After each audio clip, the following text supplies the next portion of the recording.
Rabbi David Wolkenfeld. Shalom and welcome to The Straw Hat. We are the official podcast of Anshe Shalom B'nai Israel Congregation, an Orthodox synagogue in the beautiful Lakeview neighborhood of Chicago, Illinois.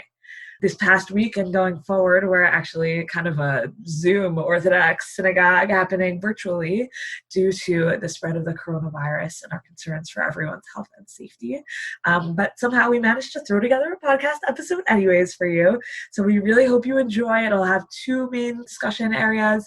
First, we'll just be talking about what's happening with the shul now that we've sort of moved all into digital, and how we're still managing to support each other and show up for each other despite all of the social distancing requirements by the state and that as recommended by healthcare professionals. Secondly, we'll be talking about Pesach because the Jewish calendar marches forward no matter what else is happening in the world, and it's in many ways a source of stability for us, even though it feels a little bit overwhelming right now. So we will be talking about Pesach and preparing for it, and particularly we'll have a discussion about boiling to kosher your utensils at home, because many people come and do that at the shul normally, and we're not offering that this year, but you can do it at home and it's great. I hope you enjoy. So it's a weird time right now.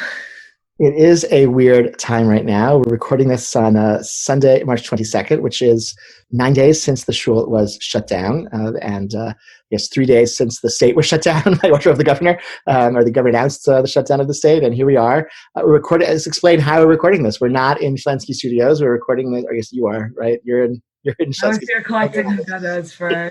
Came into your office, okay, to do some essential work earlier on behalf of the Chesed Committee, and then you snuck into your office to access your computer. And I'm at home, so we're practicing good social distancing. I feel, inspired by David Lichtenstein, the great low production value Jewish podcasts, and I don't know how to stop my computer from dinging, so you can prove that this is an authentic experience. Okay, so the shul is building a shutdown, but the shul is still continuing in various ways. Let's sort of just go through for our listeners, those who are here in Lakeview, just to remind everyone of how the shul is continuing to be a resource for folks, trying to support folks. And then just for those who are listening, wherever you may be, just to know that Jewish life is continuing, our shul is continuing, and hopefully your shul, wherever you are, is trying to do similar things.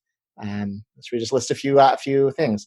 Yeah, so the most impressive mobilization so far, I think, has been the Chesed Committee. Just extraordinary outpouring of support from people who weren't involved even in the committee before, and directed very ably by, thank God, Rabbanit Wolkenfeld and Linda Seeger. So the Chesed Committee is divided into teams that are doing all sorts of different work, people who are making phone calls and checking up on people who are buying food and depositing it in a joint location that then gets picked up and delivered as needed. We're about to kick off a program for shared interest groups for people who want to talk about what's in the grocery store, or people who want to play board games remotely, or things like that, to kind of make sure people don't feel lonely in this. Yeah, and we've also raised a lot of money that's available again for subsidizing some of these purchases of food for people who can't get shopping. And then we anticipate and have already begun to see some people in financial distress, right? As economic life in the world has come to a halt. There are people who are going to feel that sooner rather than later, and we're going to try to give them some support in the meantime. And it's been a really outflow, tens of thousands of dollars have come into the shul for this purpose in the last week. So that is really very moving and inspiring, and people should just who hear this and have an acute need should let us know, right? It's that's what it's for, and in the meantime, we're using it for these chesed needs, right? We're not spending a lot of money on kiddush right now. There is no kiddush. That's a big expense usually for our shul. Instead, we're sending food out to people who need it, for whom it's not safe to go shopping, which is really our I don't want to say elderly population, because people who are relatively young and healthy and vigorous and in the normal course of things are working very full and living very full lives. It's really not safe for people like that to be out and about. It's really not safe for anyone to be out and about, but especially for those who are 60 and older, 65 and older, really should not be shopping. And anyone who's immunocompromised, which is a lot of people with classic Jewish diseases that don't get in the way of their regular lives are really scared. Correct. So every shul email, I think, in the last week and a half has included information on how to join the Chesed Committee, how to join one of those teams and get recruited. So please seek that out. If you have any difficulty, you can reach out to Sarah directly or to me, and we'll either one of us can refer you to join one of those teams, and constantly in need of new members. What else is going on? We have every weekday morning a gathering to learn Mishnah together. We do this to commemorate and elevate the nishamot of those for whom we would otherwise be mourning and saying Kaddish. The letters of Mishnah and the letters of Nishama are the same. That's an old tradition that learning Mishnah is a way to give honor to the nishamot of our dearly departed. And the Mishnah as the core element of the Torah Sheba'al Peh, the oral Torah, also in some ways I think symbolizes very much a neshama, right? That it's just spirit without body, and that's the oral Torah, is just spirit without written form, at least initially. And so it's been very fitting and very, very ancient to study Mishnah to commemorate the dead. And so we gather and we mention the names of those in our Kaddish list. People mention the names of those for whom they're observing Yartzeit or for whom we're remembering that day. People who are davening for somebody sick have a chance to mention those names as well. And then we learn a Mishnah. So we're going through the Mishnayot of Shabbat, corresponding to our Daf Yomi learning, and that's been really I've found it very like an anchoring way to start my day and a very moving way to start my. I think today is my great grandfather's Yartzeit, so I'm very happy to be able to learn some Mishnah, and everyone who listens is welcome to join. Information again about that is also shared in every shul email on our asbi.org/updates special website. Also has information on that. And importantly, Zoom can be accessed. One of the reasons why we like Zoom is that you don't need necessarily a computer with a camera and whatever. Zoom can be accessed also by phone. So if you need help figuring out how to do that with call-ins and things like that, we can be in touch. We can help you set that up. And our education programming is more or less going on surprisingly as usual, or even ramped up. We had an extra Torah on tablets class last week. One of the small benefits of all this remote learning is that we can bring people in who don't live in Lakeview anymore. So we had Talia Arvit-Winkler come in and teach a class last Thursday night. But we have almost every day this week, at least I can think of at least Monday, Tuesday, and Wednesday, where we have classes going on at the shul. So join for that. It's a great thing to do. It's a great way to also be interactive with other people through learning in a way that feels really meaningful. The Anshe Shalom Daf Yomi WhatsApp group has been organizing kind of daily learning opportunities. And I know for me, that's been just really nice. Put down the news for a minute, focus on something different. It really, for me, it's been very anxiety relieving to learn. So yeah, that's been. I'm very proud of myself that I've also kept up with the DAF. I'm not able to learn when you guys do in the early afternoon, but I've gathered a few folks at 6:15 in the morning in the last couple of days last week, and that's been great. And so really multiple opportunities to join together with some others and learn the DAF and other things, and really great. We also had pre and post Shabbat Zoom gatherings, which have been a lot of fun. Words of Divrei Torah and singing and some dancing and just really fun just to see friendly faces, adults and children on your screen. People, it's really nice to remember that even though we've been very isolated, life exists outside the walls of our home, and the same people who smiled at us in shul are still there to smile at us through a computer screen. So that's also been really great. Yeah, and then another thing that we've tried out last week on Wednesday, we had a wonderful gathering, just a mental health space facilitated by one of the many talented mental health professionals in our shul. And a really great number of people came. And I think everyone found it really helpful just to check in and talk kind of in a real way about how hard this has been and lonely and scary. And we did some mindfulness at the end, which was really fabulous, honestly. Mm-hmm. There's another one specifically geared towards parents coming up. I guess if this comes out on Wednesday, then it's coming up tonight. And I really recommend, it's just a way to talk to people who aren't your immediate family. I think can be, and in a way that's facilitated and whatever, it can be very, very helpful. Great. And so one final way that the shul is operating in these times that I wanted to just mention. This was an idea that emerged from a member of the Chesed committee to have window signs, to say Shabbat Shalom, put them in your window, and then it gives you something to look for as you walk around our neighborhood on Shabbat afternoon. Everyone seems to be recommending leaving your home even when otherwise trying to maintain isolation, so that you get some fresh air and some exercise. You can be outdoors and still stay 6 feet away from people who are not in your household. You can arrange to meet a friend to take a walk together. And as you walk around Lakeview, you can see the homes of shul members. People are putting signs in their windows saying Shabbat Shalom. And it's been a fun way to motivate our children to get out and walk and look around. It's a little chilly this past Shabbat. Hopefully maybe warmer weather next Shabbat. Maybe more people have time to put these signs up on their doors or in their windows. And I think it's, again, a really fun way to get everyone outside and remind each one of us about each other's continued existence, that the community exists, and we can see evidence of that even when we're not able to all gather together. Yeah, Ethan and I discovered a city of Chicago landmark actually on our Shabbat walk this week. Which So that's is? like another fun thing that you can do, even to look up in advance landmarks that are in our own neighborhood that we just never walked in that particular like side street before, and found this private home that continues to be a private home that was built I forget when exactly, by like brewers, and it's humongous, and we thought it was a church, and then it turned out that it was built as a private home and continues to be. Wow, um, cool. and yeah, so there's just like cool stuff in the neighborhood that on walks that you can kind of enjoy and exploring. Great.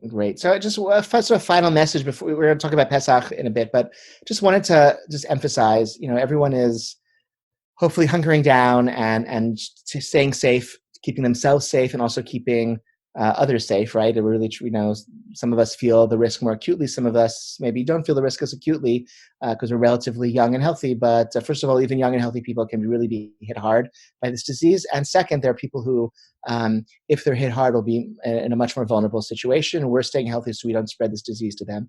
I think there's something very heroic about that, really very just heroic, right? Like we're like limiting our lives in really significant ways, to some of us to keep ourselves safe, but also to keep others safe, to keep the entire community safe. And if you do get sick, that's also okay. And really, like you shouldn't feel any stigma, shouldn't feel any need to keep that private.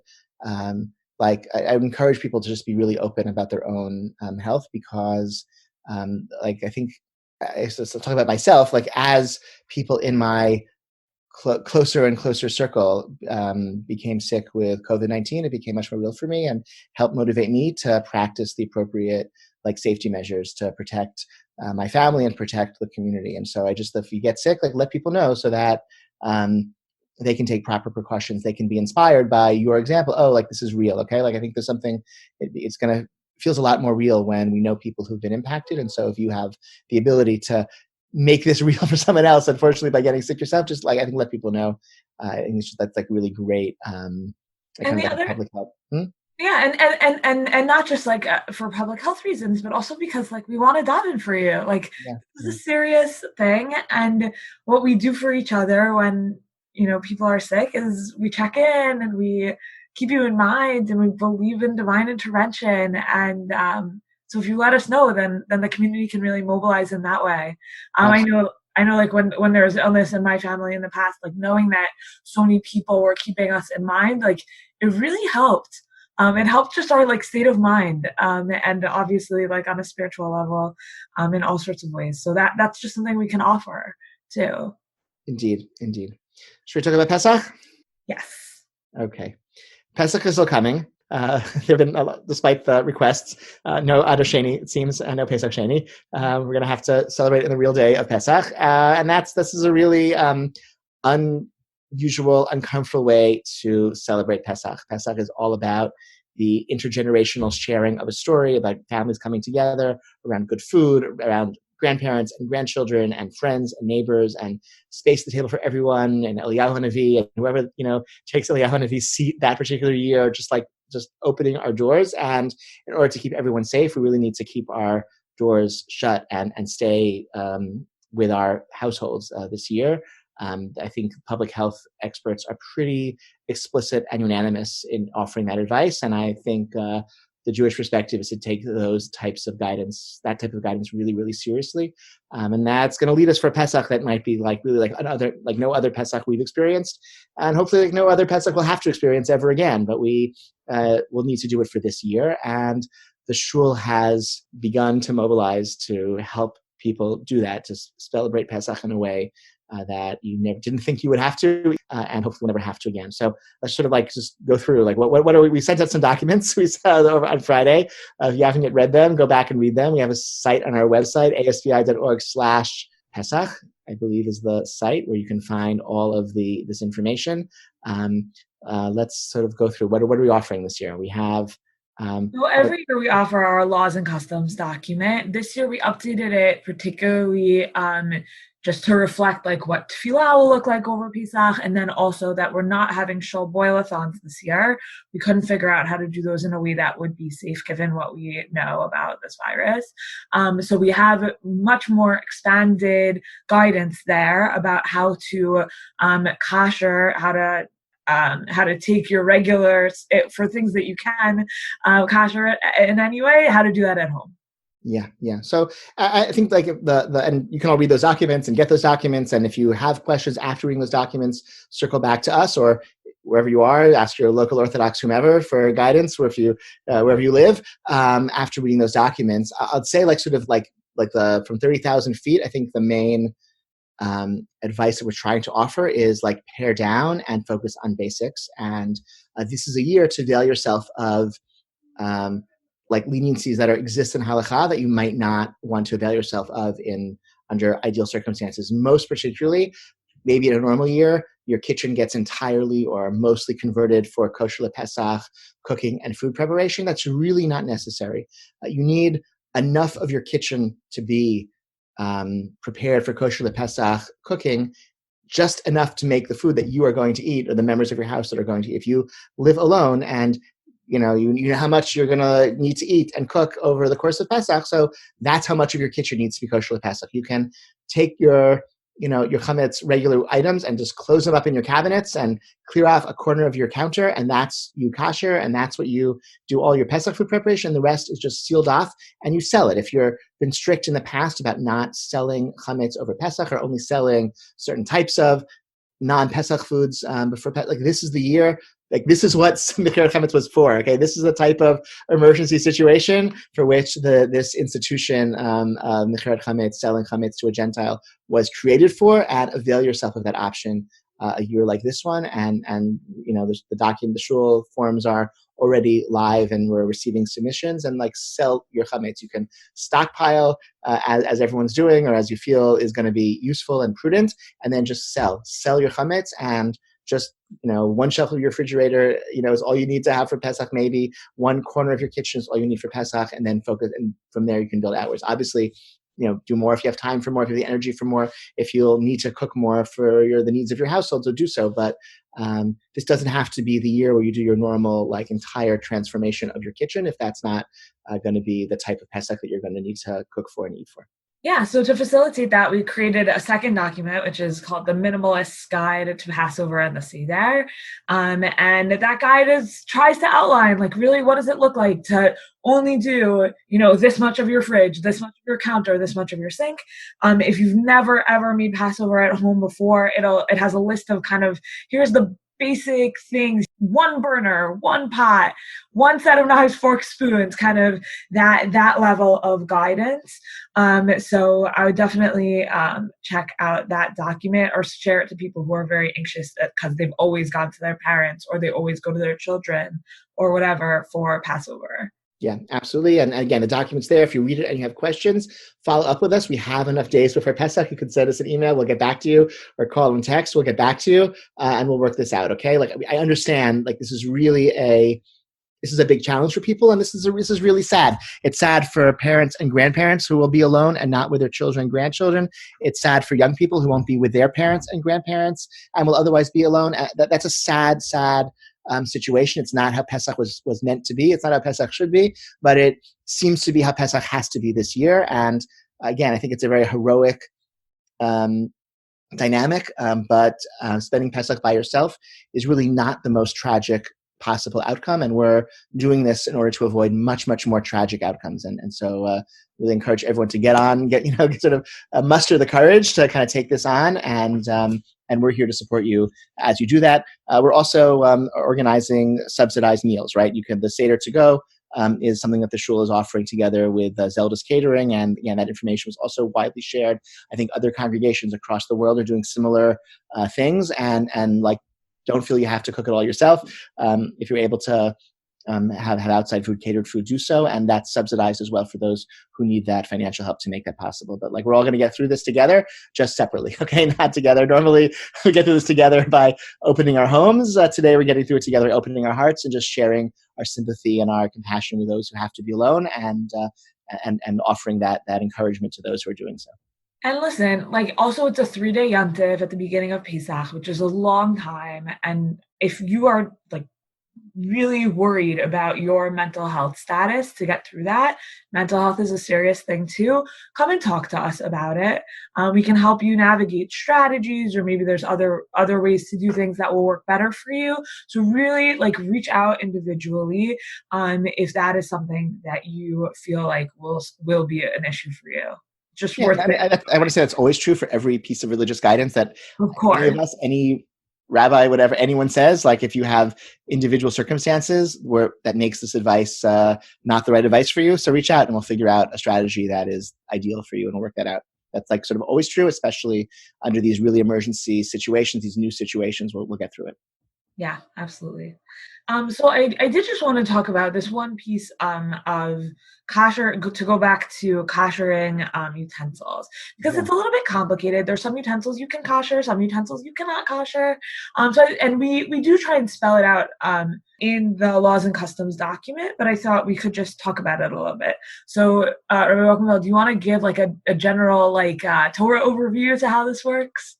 Sure. The general Torah overview is that the way kashrut is observed by rabbinic Jews, Orthodox Jews among them, that is different from what you might intuit just by reading the Torah for yourself, is that we are concerned not just about non-kosher foods, but we're also concerned about the taste of non-kosher foods that get absorbed into pots and pans and forks, knives, spoons, and then after being absorbed, can be imparted into things that are subsequently cooked.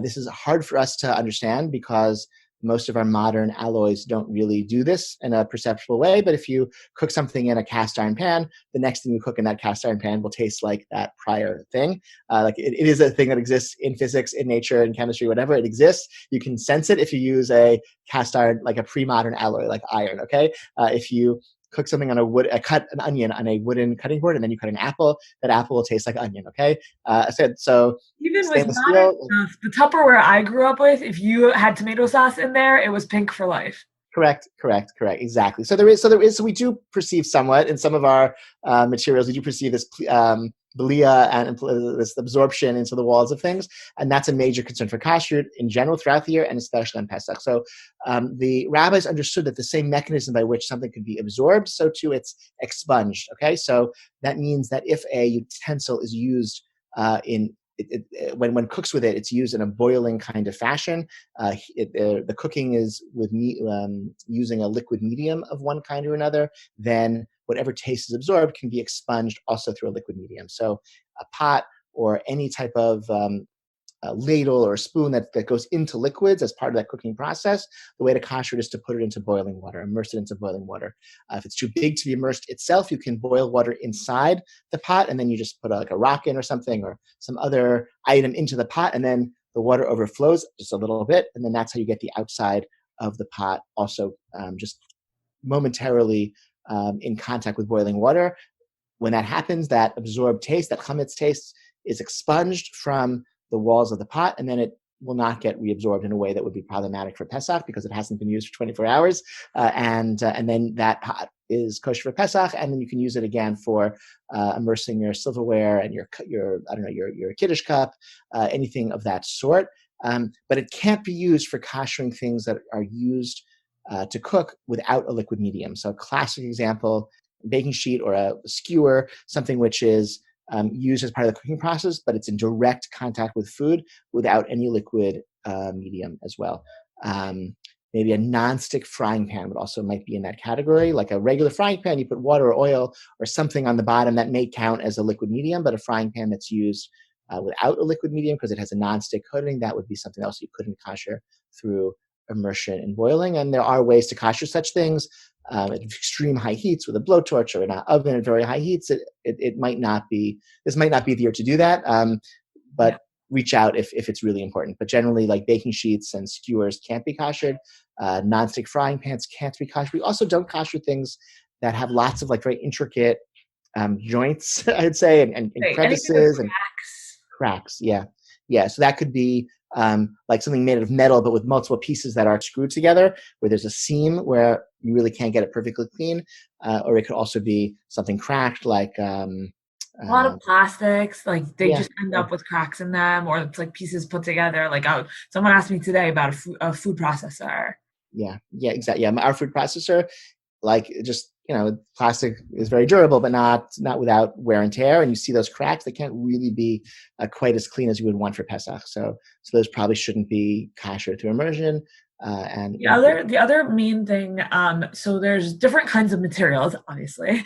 Um, Earthenware or like ceramics, we Yeah, do not kosher. correct. So that means that, like, yes, you don't have kosher Pesach plates at home. So what we would recommend is either getting some new ones or just use for Pesach. You can get very few of them, or just using plastic for Pesach. Some people do that, not the most environmental option, but again, it's a very strange year. And remember that you're not flying somewhere, so that can be like your offset for your Yeah, plates. yeah, yeah. I think everyone staying home is like a major environmental advantage. You can splurge on some plastic Pesach plates. Look, you can get plastic plates that you reuse from year to year. It's not a terrible thing to invest in some Pesach plates, and even maybe one year you'll be able to invest in really beautiful Pesach china, but you still might want to have a few plastic Pesach dishes to use for breakfast. Okay, like that. That's fine, Exactly. right? It's really okay to have to invest in some Pesach things that you keep in the box in the bottom of your closet. That's really not a And bad. the other thing that can't really be koshered is glass that you use for hot things.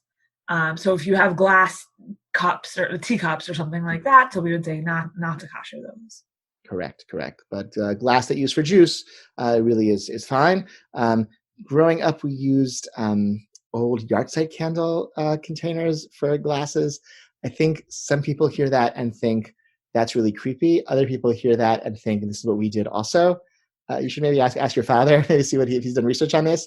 Um, in my life, I've encountered people who think that's like, people have very, very polarized feelings towards this. Either that's really creepy, or yes, of course, that's how all our juice glasses are repurposed yahrzeit candle glasses. So Fascinating. fascinating. I guess you're in the creepy camp. Uh, Maybe, I don't know. Okay, all right, fair enough. Don't judge me. I'm not judging you. It's very environmental. Like, what do I do with my used yurte candle? You know, I don't know. I can't even imagine. Yeah, I know now I should give them to you. That's really right. No, because Sarah is in camp creepy, so she doesn't like using them for this. okay. Good to know. So anyways, so for metals and hard plastics that are not going to melt, importantly, you can really do it at home. I know it's much more convenient to come to a shul boilathon. I have to say, never, growing up, we always koshered at home. It was like always a big to do. My father like loved the like show and tell of it. Like he would have us come, but we had to stay far away, and then Mhm. poof, and the pot bubbles over, and you put a rock in, and that, and like it was a very like exciting kind of memorable part of preparing for Pesach every year as a kid. I was watching my father doing the koshering, and then so I'd never gone to a big kosher like boilathon thing until last year. I have to say it's obviously very convenient, and hopefully next year we will once again host boilathons and put our shul cauldrons to work. But you can do it at home. I Yeah, did it for can many be done. years. It can be done. I can testify. It definitely can be done at home. And again, call us if you have questions. Call us if you have help. And one of the advantages of having it at shul is that one of us has been on hand to um, assist with the immersion, but with big lobster gloves, but also to answer questions about can this or can this not be koshered. So call us and ask us. I guess the other important thing, you should rinse it under cold water. That's also important, right? You want to rinse it under cold water after you take it out, so that just to help not have the taste be reabsorbed, you rinse it in cold water after you take it out of the boiling pot. That's an important step as well. So, but that can all be done at home. Yeah. All right, great. So hopefully, again, just to reiterate, people should definitely Be in touch with us with questions. And we know how hard this is, and we know how overwhelming it is. I think what I personally do to deal with things that seem really overwhelming is make myself like a calendar, like a to-do list that maps onto a calendar. So then I can say, I know exactly how many days there are until Pesach. I know exactly what I need to do. And here's how I'm going to do it in like bite-sized amounts every day.